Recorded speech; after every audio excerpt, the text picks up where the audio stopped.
Welcome back to Soccer Unscripted, the podcast where we dive deep into the world of soccer from every angle. Whether you're a seasoned fan or just starting to explore the sport, this is your go-to space for all things soccer. I'm your host, Daisy Vigueras, and as a soccer enthusiast, I'm here to explore the conversations, debates, and moments that make this sport so captivating. Today, we're joined by an inspiring guest and our first female guest, Alexis White, the founder of BWL Soccer and the reigning top baller 1v1 women's champion. Alexis leads her program with an all-woman coaching staff, focusing on what truly makes a difference in player development, technical fundamentals, and soccer skills. Unlike many training programs, BWL Soccer doesn't focus on fitness, but instead prioritizes sharpening technical ability and building confident, skilled players. In this episode, we'll dive into the coaching philosophies that shaped Alexis's approach, the key fundamentals she emphasizes, and how she keeps young athletes engaged.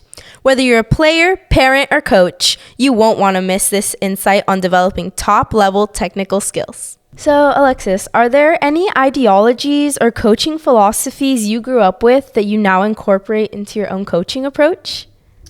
That is an amazing question. Thank you, Daisy.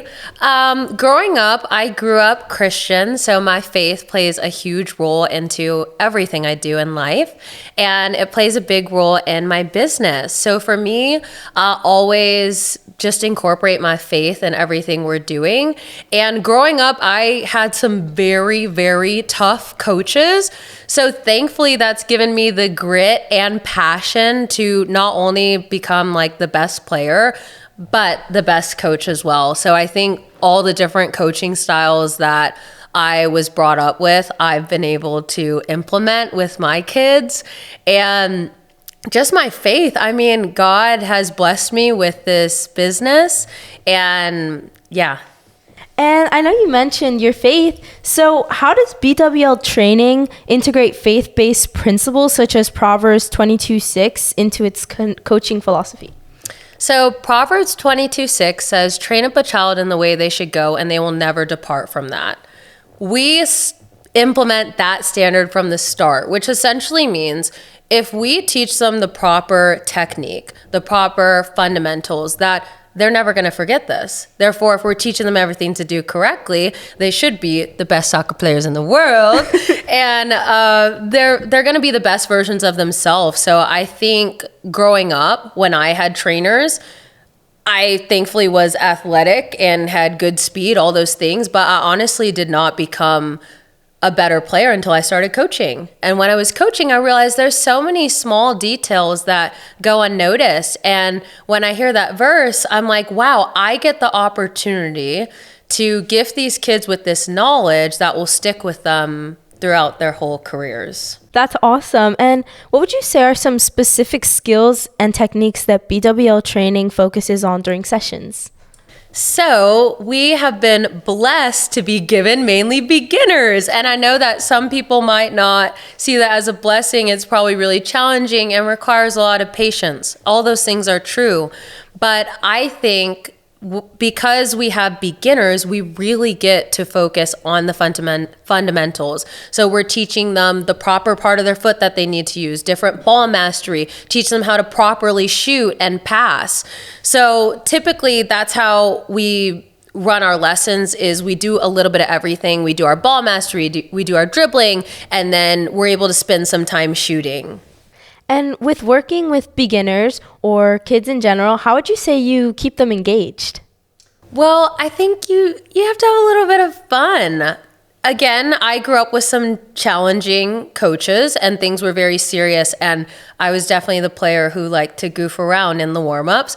But I think the beauty of that is you can incorporate both. So we like to be really playful with our students. A lot of them are younger, but even the older ones, we like to build an authentic relationship where we can joke around, where we can figure out, hey, what's going on in school, as well as, hey, how can I be the best player on the field today as well? So when you have that balance, then the kids, they view you as your friend and your trainer. So it's like a bonus. Yeah, that's that perfect balance. So how would you say BWL training tailors its programs to accommodate different skill levels and age groups? So, as I was saying a little bit earlier, we do deal with a good amount of beginners, but we also have club players who are very advanced as well. A lot of our students have been with us through our program for like 3 to 4 years. So, throughout this time, we've been able to see them grow from being a beginner to now being an advanced. And how we do that is through our programming. So every single week, we have a program for the week that we use for our students, and we adjust some of the drills accordingly based on their level. So maybe for our advanced club player, we've got 5 different progressions that we're going to do of this drill. And then when we get to our beginner kids, we'll probably take away a couple of those progressions to make sure that it's something that works for their skill level. And we like to consider this an academy. So hopefully throughout your time in these years together, you'll know our lingo, you'll know how we do things, the correct way to do things, so you're not departing from it.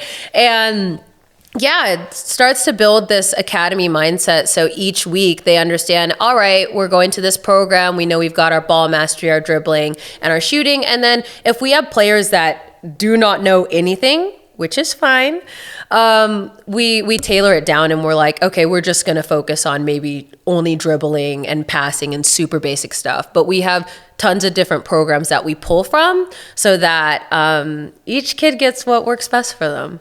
Yeah, it definitely sounds like a family, a tight-knit community that you guys have and that you're building. And so how would you say you incorporate team building and communication exercises into the program? Team building. So usually a lot of the lessons are one-on-ones, but we also do have group lessons and we'll do teams. So usually a team building drill, we'll try to incorporate some fun games. What I like to do, especially because we are only with them for about an hour, I'll try to mix up the person they're with. So maybe they want to be with their best friend. I'll be like, hey, no, you need to go with someone who you don't know as well, and allow them to participate in a game, so they're having to figure out different things. And then also, I think our team building moments are done at our camps. Our camps are the best. They're all girls camps. And the team building, typically what we do is we have a 3-day camp, and each day we focus on a different skill set.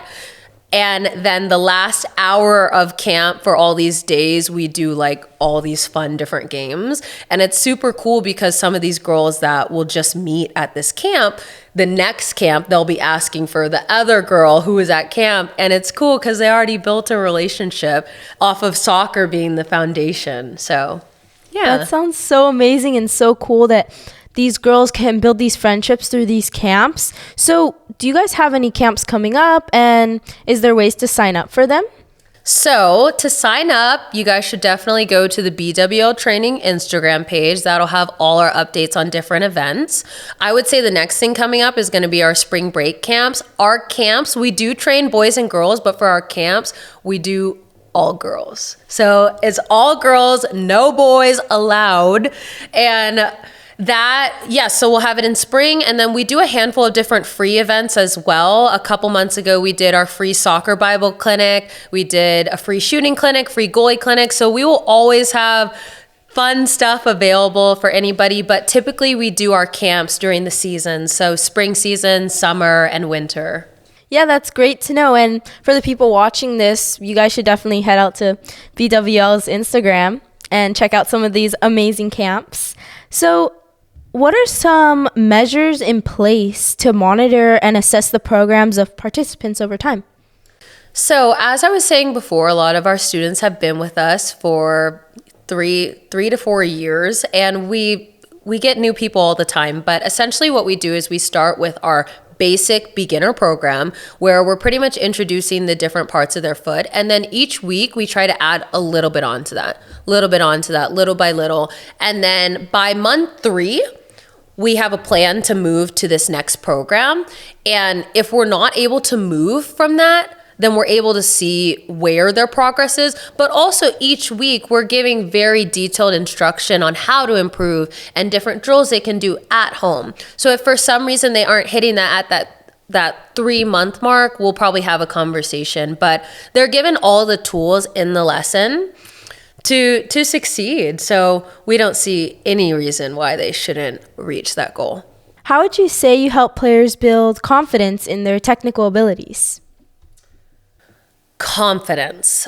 I think confidence is one of those things that you can't train. You can't train, you can't control someone's confidence. But what I do think is, as a trainer, we can control how we encourage them, especially how they handle mistakes. So for us, we like to encourage mistakes. It's like, yes, mess up, but show me how you're going to fix that. Because that's why we're working on all these different tools for you, is so that you have a way to fix it. So we are totally fine if you mess up. It's just how you handle it. And we always like to say your job is to make your teammate look good.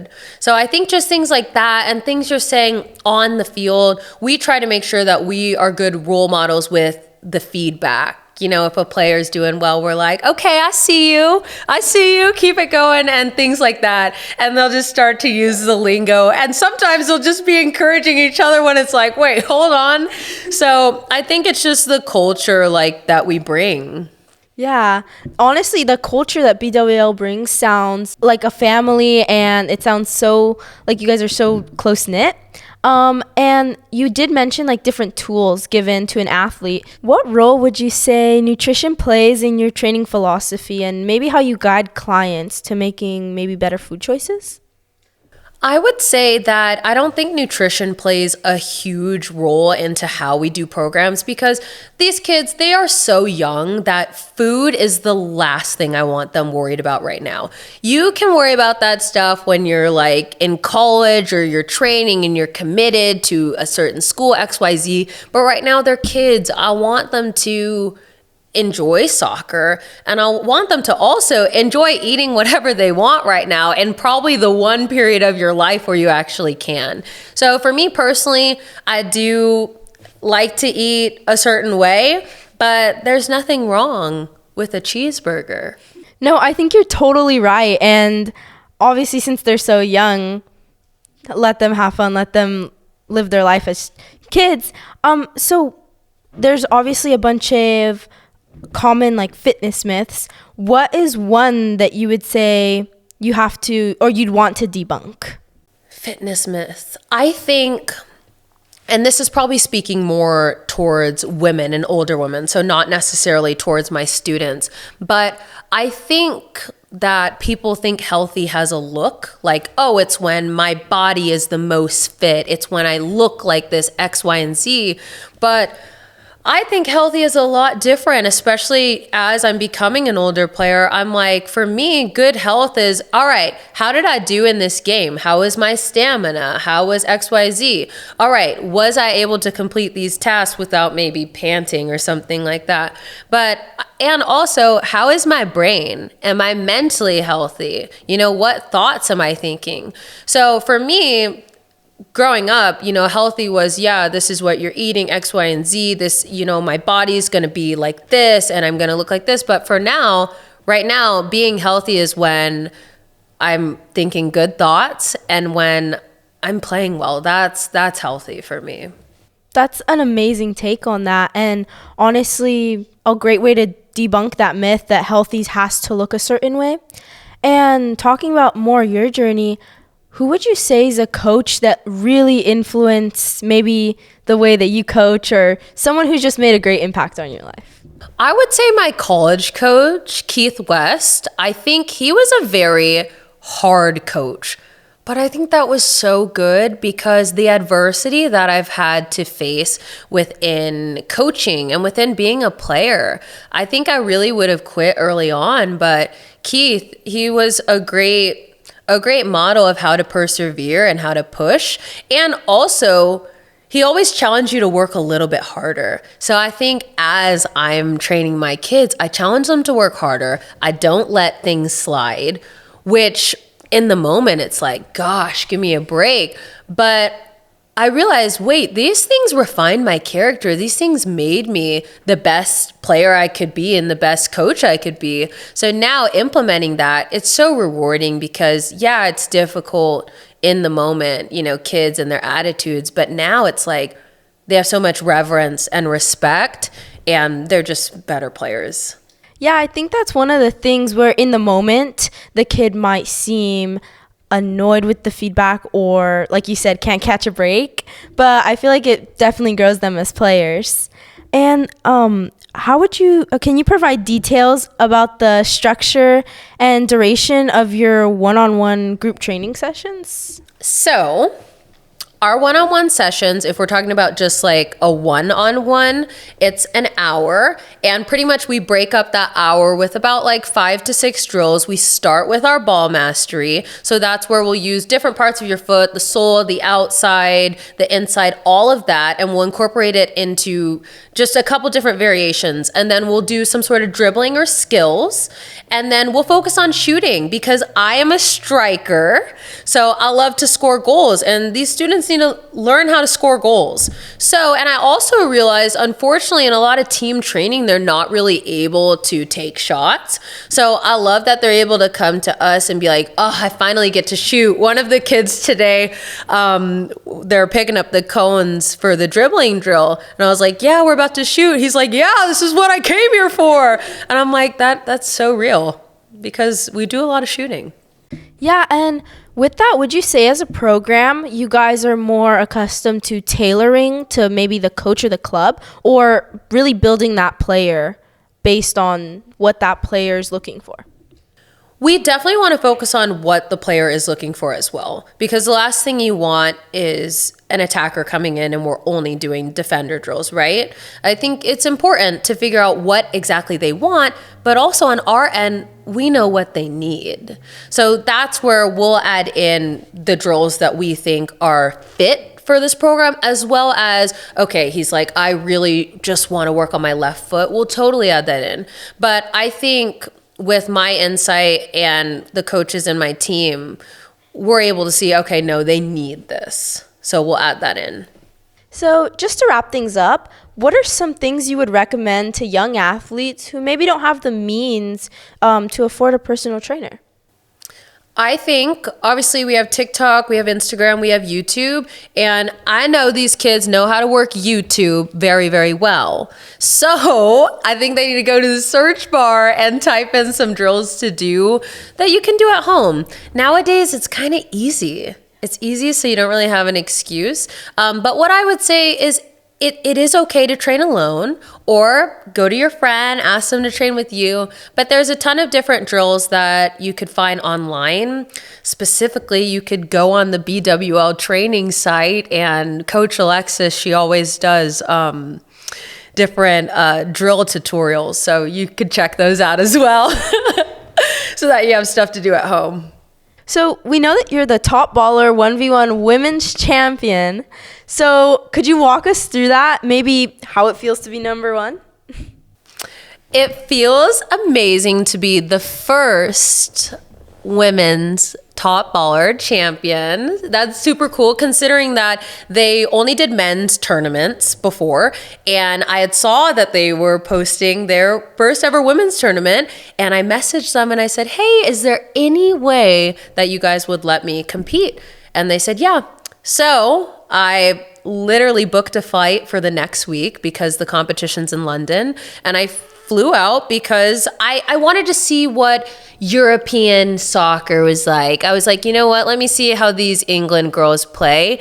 And then I balled out and I won. And I really did win. It was crazy. It was so hype, and it was one of the best experiences of my life. And I think that gave me another level of confidence as a player, you know, from graduating college soccer. I hadn't really been playing as much, and I didn't have the senior year I expected, but this experience was like so redeeming and fulfilling. And yeah, I guess you just can't beat me at one-on-ones. No, that's definitely great. And I mean, you've listed so many great resources, especially the BWL training resources. So with all these great insights that you've given me and the viewers, I just want to thank you so much for coming on the podcast today and just sharing your great insights and the ins and outs of the BWL program. Thank you for having me. Thanks for kicking it with me here at Soccer Unscripted. I'm your host, Daisy Vigueras, and this is The End of the Game.